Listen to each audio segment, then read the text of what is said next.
तो स्वागत है आप सबका करियर शाला में। मुझसे बहुत क्वेश्चन पूछे गए थे कि बिस का आप सिलेबस डालिए। तो मुझे थोड़ा टाइम लग गया बिकॉज़ एनालाइज़ करने के लिए, क्योंकि नोटिफ़िकेशन बहुत बड़ी है बिस की।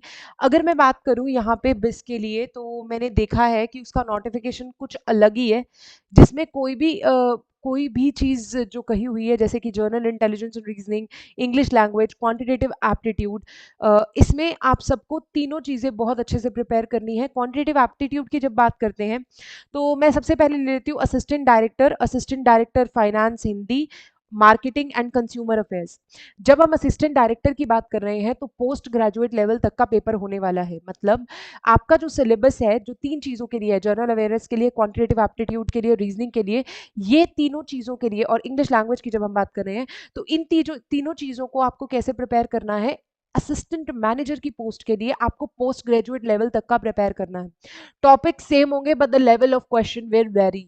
आपका क्वेश्चन का लेवल जो है वो बढ़ता जाएगा, और आपको जो भी क्वेश्चंस पूछे जाएंगे, टॉपिक्स के लिए मैं अगर बात करूं जर्नल इंटेलिजेंस एंड रीजनिंग की, वो मैं स्क्रीन के ऊपर डाल रही हूं, आप आराम से चेक कर सकते हैं।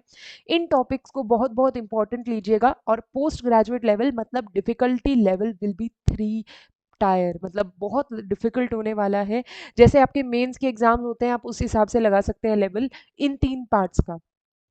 चौथे पेपर की बात की जाए, तो आपके पास जो होगा, जो भी आप जिस भी फील्ड के लिए जा रहे हैं, तो उसके लिए एग्जाम होने वाला है। उसके लिए अगर आपको चाहिए कि सिलेबस मिल जाए, तो वो भी मैंने स्क्रीन पे डाल दिया है कि असिस्टेंट हिंदी के लिए क्या होगा, डायरेक्टर फाइनेंस वाला क्या होगा, और मार्केटिंग एंड कंज्यूमर्स के लिए क्या होगा। बिकॉज यहाँ पे अगर बात करें तो इन 3 फील्ड का ही सिलेबस होगा। तो स्क्रीन के ऊपर है पड़ा, आप आराम से चेक कर सकते हैं कि किस चीज़ का सिलेबस क्या होने वाला है। मेरी सिर्फ एक ही रिक्वेस्ट रहेगी कि जब भी आप तैयारी कर रहे हैं, तो तैयारी को बहुत ध्यान से कीजिएगा, क्योंकि ये जो लेवल है, असिस्टेंट मैनेजर का लेवल है, this is gonna be very difficult for you. में थोड़ा सा दम हो और आप इस लेवल की तैयारी एटलीस्ट करें। सेक्शन ऑफिसर, पर्सनल असिस्टेंट, ये सब जो एग्जाम्स होने वाले हैं, इनके अंदर आपका ग्रेजुएट लेवल का एग्जाम होगा। मतलब बाकी सारे एग्जाम आपके ग्रेजुएट लेवल के होंगे। तो आपको इस चीज का ध्यान रखना है कि जो सिलेबस बोर्ड पे दिया हुआ है, सिलेबस वही होने वाला है। But the only thing is that you need to keep in mind is that कि आपके पास तैयारी के लिए टाइम बहुत कम है, और तैयारी अच्छे से कर लीजिए। सिलेबस आपका स्क्रीन के ऊपर मैंने दे दिया है, तो आप वहां से जाके इजीली तैयारी कर सकते हैं। जब आप बात कर रहे हैं टेक्निकल असिस्टेंट की, या सीनियर टेक्नीशियन की, या टेक्नीशियन की, तो उसमें आपको ध्यान रखने की जरूरत है। आपका लेवल जो होगा सेकेंडरी लेवल का होगा। सीएचएल सेल का एग्जाम आपने देखा है, एसएससी सीएचएसएल, तो आप उससे तैयारी कर सकते हैं अपनी रीजनिंग की, इंग्लिश की, और क्वांटिटेटिव एप्टीट्यूड की। अगर बात करें दूसरे बाकी जो बच गई पोस्टें, उनका जो लेवल होगा वो बेसिकली ग्रेजुएट लेवल का होने वाला है। टॉपिक्स जो है 3 सब्जेक्ट्स के बिल्कुल सेम रहेंगे तीनों के अंदर। Only thing that is going to differ, जो डिफर करेगी वो होगा level of the paper. Level of the paper according to the post होगा, और उसके लिए आपको तैयारी अकॉर्डिंगली ही करनी पड़ेगी।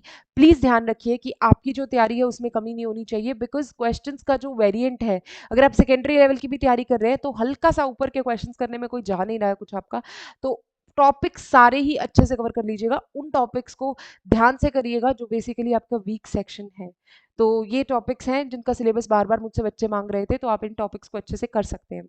बाकी जहाँ तक हमारी बात रही कि इन सब्जेक्ट्स में जो भी एक्स्ट्रा पार्ट है, एक्स्ट्रा पार्ट से मेरा मतलब वो पार्ट है जो आपका पर्सनल सब्जेक्ट से रिलेटेड पार्ट है, उसके लिए भी आपके पास बहुत सारे ऑप्शंस हैं, तो आप वहाँ से देख कर सकते हैं। मैंने स्क्रीन के ऊपर सबका सिलेबस डाल दिया है, और नीचे नोटिफिकेशन का लिंक भी है, आप जाके खुद भी एक बार वेरीफाई कर सकते हैं।